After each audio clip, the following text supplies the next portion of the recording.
১৭টি বছর ধরে কথা বলতে পারিনি। আজকে বাংলাদেশ যাদের রক্তের বিনিময়ে আমাদের প্রিয় নেতা মাওলানা মতিউর রহমান নিজামী, আলী হাসান মোহাম্মদ মুজাহিদ সহ আল্লামা দেলোয়ার হোসেন সাঈদী সহ আমাদের প্রাণপ্রিয় শ্রদ্ধাভাজন নেতৃত্বের বিনিময়ে, তাদের বুকের তাজা রক্তের বিনিময়ে, ২৪শে গণ অভ্যুত্থানে যারা রক্ত দিয়েছেন তাদের রক্তের বিনিময়ে আজকে আমরা নতুন করে বাংলাদেশ স্বাধীনতা পেয়েছি।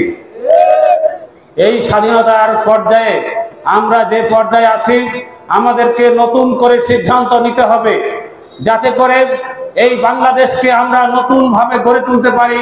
এটা আমাদের আজকের এই সম্মেলনের শপথ হওয়া প্রয়োজন। আমি সংক্ষেপে কথা শেষ করব। সম্মানিত ভাইরা আমার, আমাদেরকে মানুষের সামনে পেশ করার সময় অনেকেই বিভিন্ন রকম কথা বলে। দীর্ঘদিন থেকে শুনে আসছি, ছাত্র জীবন থেকে শুরু করে এই বড়াইগ্রাম পাইলটের ছাত্র ছিলাম। সেখানে আজকে ৮২ সাল থেকে শুরু করে এই ২৪ সাল পর্যন্ত ৪৪ বছরের ইতিহাস পর্যালোচনা করলে দেখা যায় আমরা বড়াইগ্রামের মাটি এক সময় ইসলামী আন্দোলনের ঘাঁটিতে পরিণত করার জন্য আমাদের ভাইয়েরা যারা এখানে পরিশ্রম দিয়েছেন, রক্ত দিয়েছেন, যারা চলে গেছেন, সকলের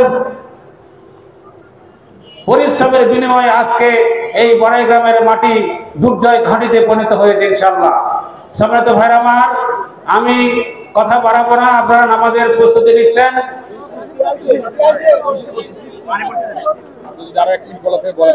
আমি কথা শেষ করব, শুধু এতটুকুই বলতে চাই, সেই দিন চলে গেছে।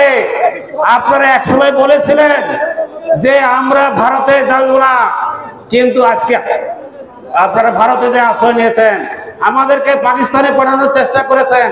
আমরা পাকিস্তানেও যাই নাই, আমরা ভারতেও যাই নাই, কিন্তু আপনারা ভারতমুখী হয়েছেন।